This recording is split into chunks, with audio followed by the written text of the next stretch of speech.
Have you ever worked with a leader who basically shoots themselves in the foot and you just want to say to them, no, don't stop. You're doing it to yourself. Well, I just encountered that this week. So I wanted to share with you what I call the Four Horsemen of Leadership. You know, the four horsemen of the apocalypse and conquest and death and famine and all that. So here are four things not to do because they absolutely kill your employees. The first, ask for inputs, opinions, and ideas, and then don't follow up. Just ghost your employees. It's an awful thing to do because what creates engagement, people want to be included. They want their opinions to be heard. They want their voices to be heard. And when you ask for their opinions, their voices, or their input, and then you don't circle back with them and close the loop, here's what I decided, here's why, or thank you for your input, here's what I decided to do, it's really demotivating. Second thing, set big, hairy, audacious goals.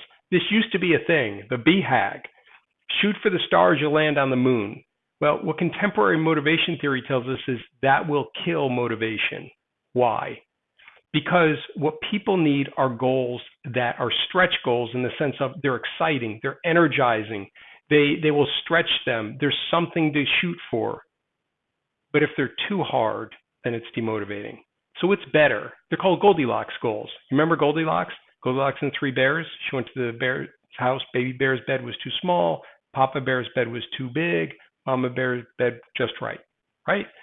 Goldilocks goals. So what's just right? You want it to be hard enough that they can't do it today because you want some juice, some energy, some enthusiasm. You need that in order to excite people toward a goal. But you don't want it to be so hard that people shrug their shoulders and they go, why bother?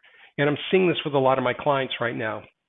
You know, post-COVID, we're in a recession, and yet sales targets keep on moving up and up and up. And it's getting harder and harder for salespeople to be enthusiastic and excited.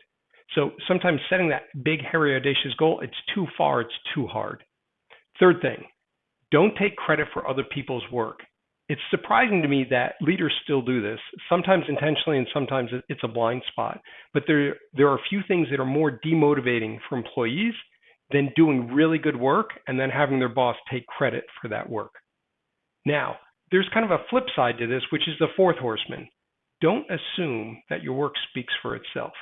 And you might say, well, why is that a horseman?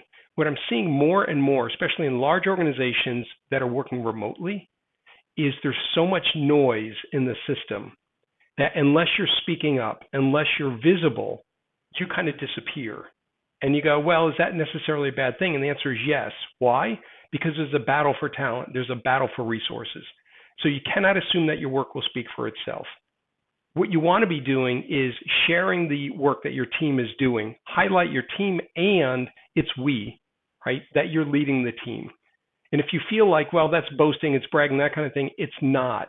It's educating. And it's your obligation as a leader to educate your stakeholders, the organization, and perhaps even clients as to what you're doing, how it's working, because then they can learn from your work and they can leverage your work.